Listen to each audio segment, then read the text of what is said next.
Allt sem tengist íþróttum. Sportþátturinn mánudagskvöld á Suðurland FM.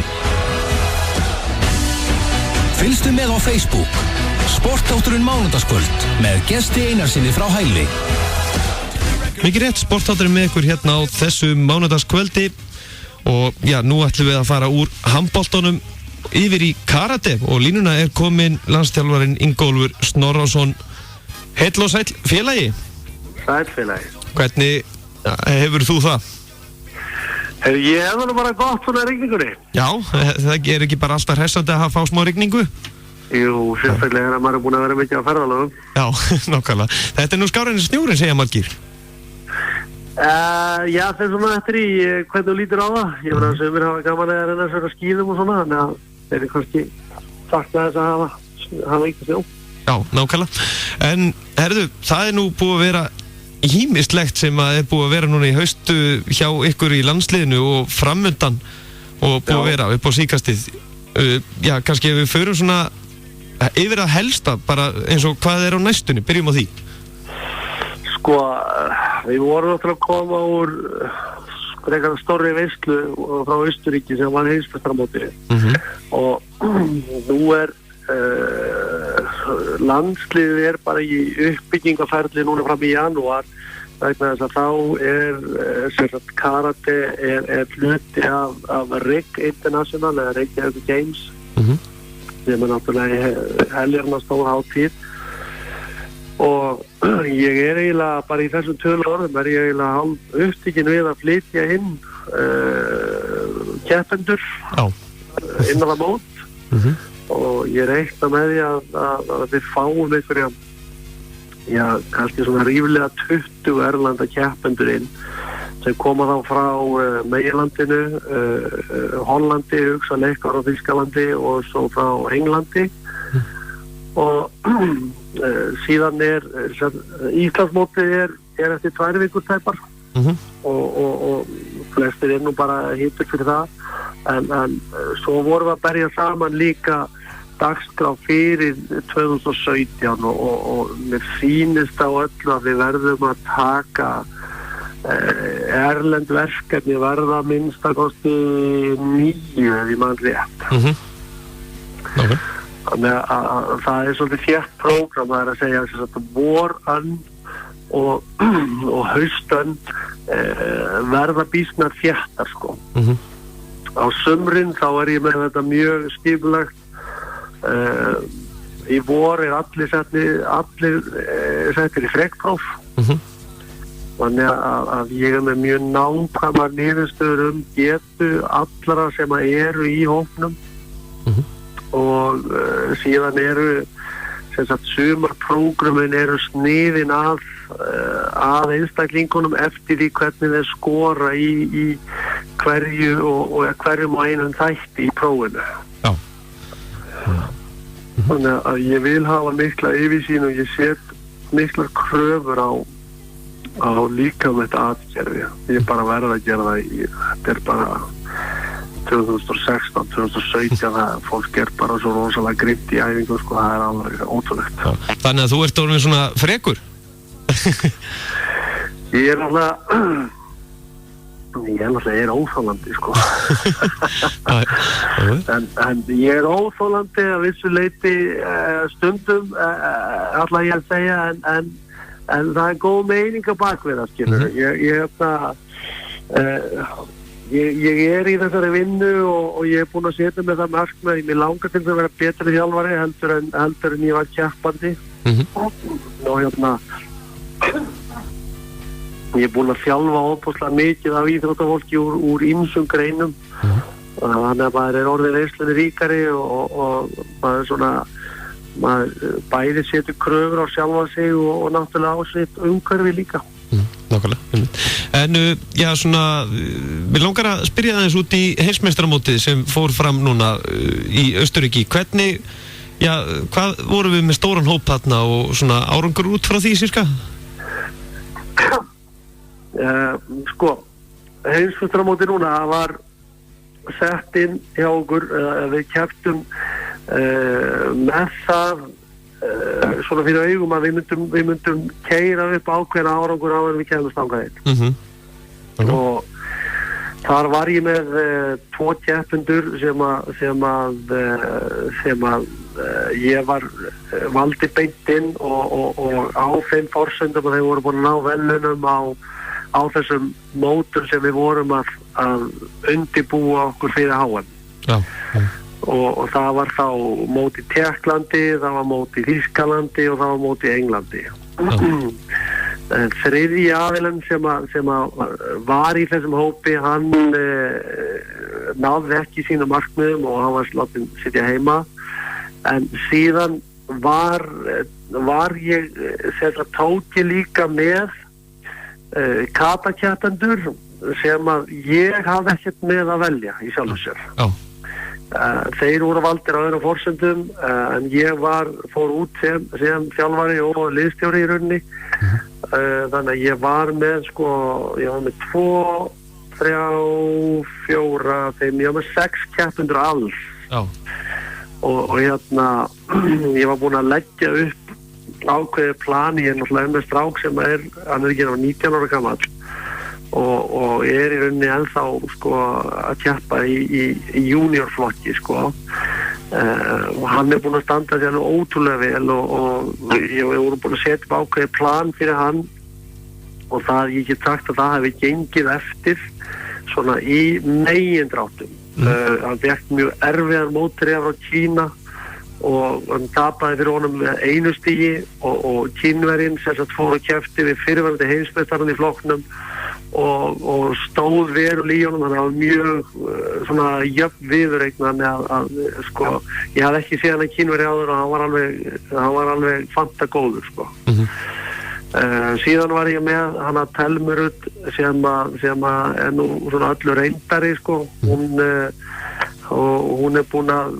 vera áður á svona móti og hún búin að gera mjög góða hluti undanfarið og þennan dag sem að hún mætti að nú þá náði hún ekki að sýna sitt besta. Hún var svolítið langt frá sjálfri sér miðað við það hvað hún hafði verið að gera á mótorum undan. Já, nákvæmlega. Hún fekk ágætis stelp á móti sér frá Chile og tapaði með einhverjum 3 stigum en náði sér aldrei svona í gang eins og við vorum búin að vona að myndi gera. Já, nákvæmlega. Aðrir keppendur stóðu sér ágætlega en komust ekki áfram. Þetta svolítið þannig hjá okkur núna að þetta búið að vera uppbyggingafasa síðan að ég tók við og ég búin að reyna að vera eins skipulaður eins og við geta. Þannig að þetta snýst meir það fyrir mér að ég sjái keppendurna mín að gera þá hluti sem við erum að æfa eftir og þeir geti gert það á stóra sviðinu og ef það leiðir til þess að við erum að vinna bardaga þá er það mjög gott. Ef við erum að fá mjög góðan mann á mót okkur og við erum samt að keyra eftir prógramin okkar og við töpum bardagan og þá er það allt í lagi. Það er bara eins og það ef maður sterkari við en við erum samt að gera okkar þá erum við réttir braut. Ef við náum okkar ekki í gang og þá verðum við að fara tilbaka og verðum að skoða af hverju er það ekki gerast. Og nú það þannig að þetta finnst sumum finnst rosalega erfitt að fara inn á svona stóra viðburð af því að þú ert einhver sagði mér að HM í karate væri stærsti einstak íþróttaviðburðurinn í heiminum eftir ólympíuleikana núna. Já. Einhverju 1260 eða hvað það var keppendur og hátt í 500 dómarar og þetta heil vika í rauninni geðveikri keislu og þetta náttúrulega svona viss tilfinning sem menn verða að hafa þegar þeir fara inn á svona viðburð og ég held að það skiptir máli að fólk sé ekki að taka hlutina of mikið inn á sig. Þú ferður að keppa á þessu stóra sviði, þú ert bara að gera þitt og þú verður bara að njóta þess að vera í þessari athygli og í þessu umhverfi sem þetta er að bjóða upp á. og það mikil áskorun. Já. Sérstaklega fyrir fólk sem ungt, sko. En til þess að vera afreksmaður í karate, því að þetta nú svo stórt sport, eru ekki Íslendingar íslenskt íþróttafólk í karate í sömu vandræðum eins og margir aðrir í einstaklingsíþróttum? Það mjög, mjög dýrt fyrir þau að reyna vera svona, á topplistum í heiminum og svo framvegis. Jú, sko, vandamáli í þessar íþróttir bara kannski svipa eins og segjum við að spila badminton. Og þú ert að spila badminton á móti kannski sömu 4-5 keppendunum, sko, sem kannski stríðar á Íslandsmóti og þú þekkir þessar keppendur alveg frá A til Ö. Og þú ert að spila við það kannski 5-6 ár og kannski vinnur þá en þú ert alltaf að spila á móti sömu keppendunum, sko. Já. Á meðan að erlendir aðlar þegar ég tökum bara Frakkland og það eftir kannski með 500.000 mann sem að æfa karate, skilurðu, og þú kannski með í fínu þyngdarflokkar, kannski með, við getum sagt svona 70 manna hóp sem að allir mjög góðir, svona A-leikmenn og það þeir náttúrulega berjast allir öðruvísi, sko, þannig að alltaf að fá mismunandi áreiti á þig. Já. Þetta mesta áskorunin við þessar einstaklingsgreinar sem að eru, sko, í keppni við annan einstakling, skilur. Þetta ekki eins og að vera að hlaupa sprett, sko, vegna þess að það ertu í rauninni ekki beinlinis með einhvern móteri sem að reyna að skora á þig, sko. En í svona, ég segi, svo í badminton eða í karate eða í nefaleik einhverju slíku, þá verður að fá þetta áreiti frá mismunandi aðilum. Og í gegnum tíðina í karatinu þá hefur þetta verið þannig að við höfum verið að flytja inn kannski einhverja rándýra þjálfara sem að hafa verið kannski einhverjir fyrirverandi heimsmeistarar. Þeir hafa komið inn og verið að halda námskeið og taka hellingspening fyrir það. En eftir ég tók við sem landsliðsþjálfari þá lokaði ég bara á það. Mín skoðun svo að ég vil ekki eða pening í einhverja gamla heimsmeistara. Ég tel mig bara vera það góða þjálfara sjálfan að ég sé þjálfunna fyrir landsliði frá A til Ö en ég flyt inn mótherja. Já, nákvæmlega. Það málið. Þannig að ég búinn að flytja inn núna, ég flutt inn 2 krakka úr hollenska landsliðinu og með þeim kom einn þjálfari sem var bara minn aðstoðarþjálfari á æfingabúðum sem að ég setti saman, sem sagt, opnar landslýsæfingabúðir og þá erum við að fá ferska keppendur bara beint af móttinni, fólk sem alltaf að keppa og þau eru alltaf að taka heilan helling af lótum á móti Íslendingunum og þetta færi líf í æfingabúðina og svo eins og í þessu tilfelli þá var ég með sem sagt einn úr hollenska teiminu þjálfarateiminu, hann var með bara til aðstoðar og hann kom bara með skýrslur eftir æfingarnar og sagði ok, Ingo, þessi hjá þér með finnst þér að laga þetta svona og svo framvegis.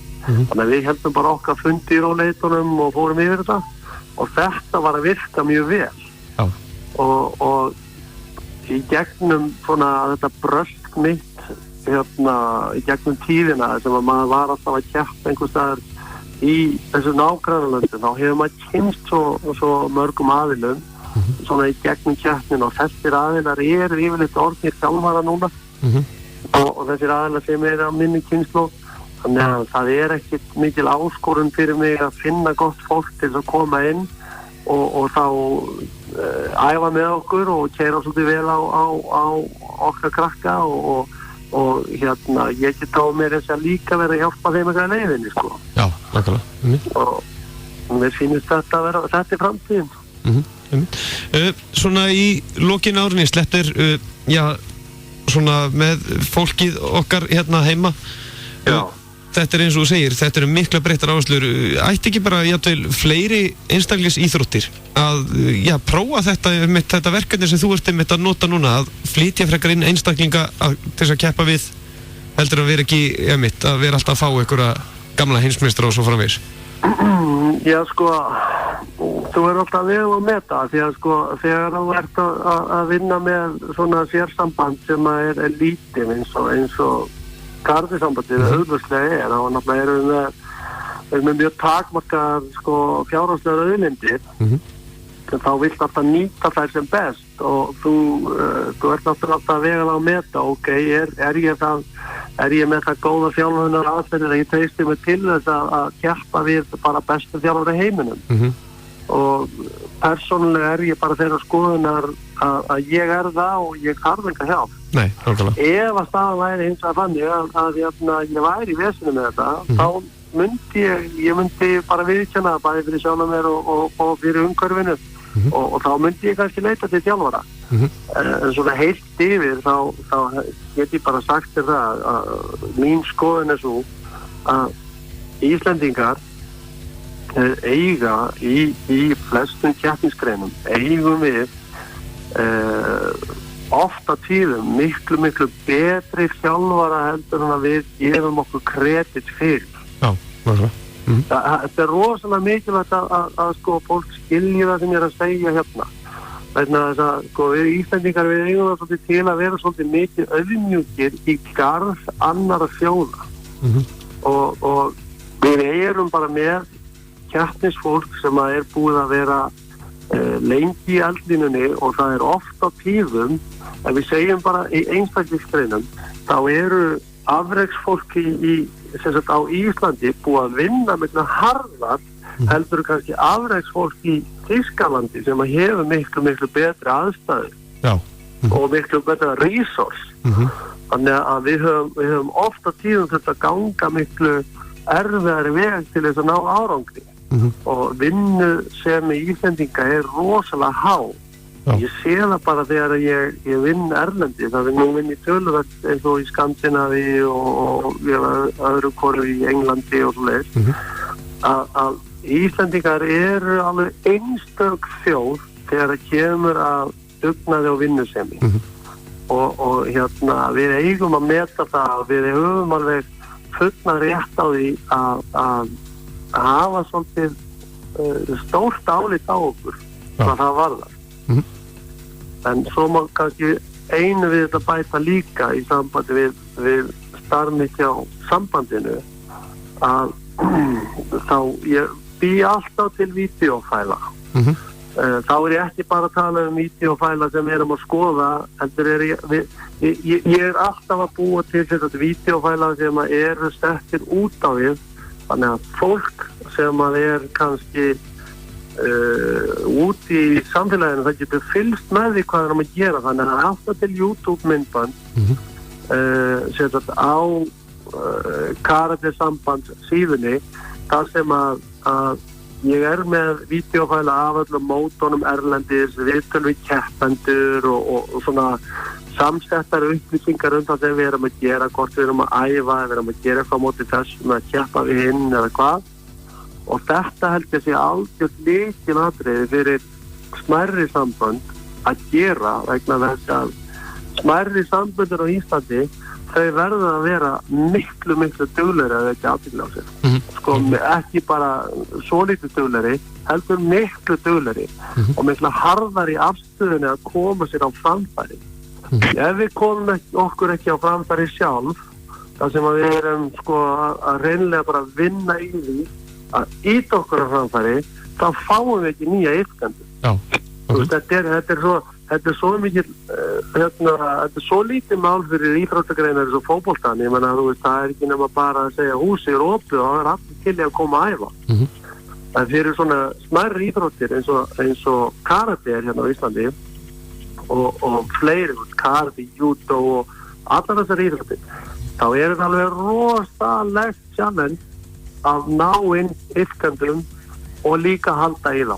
Já, nákvæmlega. Þannig að mín skoður er þessi að ég sem landsliðsþjálfari, ég er ekki þannig að þjónustu fulltrúi fyrir fólki sem ég er að þjálfa og upplýsingafulltrúi fyrir fólki sem er þarna úti og vill kannski koma staði hvað við erum að gera. Já, nákvæmlega. Ingólfur Snorrason, landsliðsþjálfari í karate, þakka kærlega fyrir að gefa okkur tíma og já, við erum eftir að heyra svo sannlega oftar í vetur því að já, það lítur út fyrir að það sé heldur betur mikil dagskrá framöndan hjá ykkur. Já, það skemmtilegt að heyra í þig líka og ég þakka þig líka fyrir það hvað þú ert með ofboðslega breytt og litríkt svið í þínum þætti og það bara eftirtektarvert hvað þú ert að vinna góða vinnu. Það mjög skemmtilegt að vita til þess að fleiri þáttastjórnendur væru að vinna eins vel að þú. Já, þakkaði kærlega fyrir það. Þetta mikið hrós sem ég tek með mér í morgunmjöltininu í fyrramáli. Frábært. Bestu þakkir. Gangi ykkur vel. Takk, blessar. Já, bæ. Já, hægt að fylgjast með öllu því helsta sem að gerast inn í karate meðal annars inn á Facebook Karate Samband Íslands. Svo náttúrulega heima síðan með öllu nýjustu fréttum og fleira á kai.is og það heldur betur mikið framöndan hjá þeim að venju, ótrúlega dagskrá þarna og flotti hlutir að gerast. En nú það bíli, við ætlum að næsta skipta yfir í enska boltan og línunni verður Freyr Brynjarsson, fyrirhundi hangknaðarsleikmaður, hann nú ennþá hangknaðarsleikmaður, ég held að hann sé í Þrótti Vogum í bikarnum allana, en hann líka Njarðvíkingur og ég kannski segi ekki með hvað liðan heldur í enska boltanum því að þá myndi ábygglega ykkur hægt að hlusta núna, farið ekki langt. Freyr Brynjarsson hér innan skamms.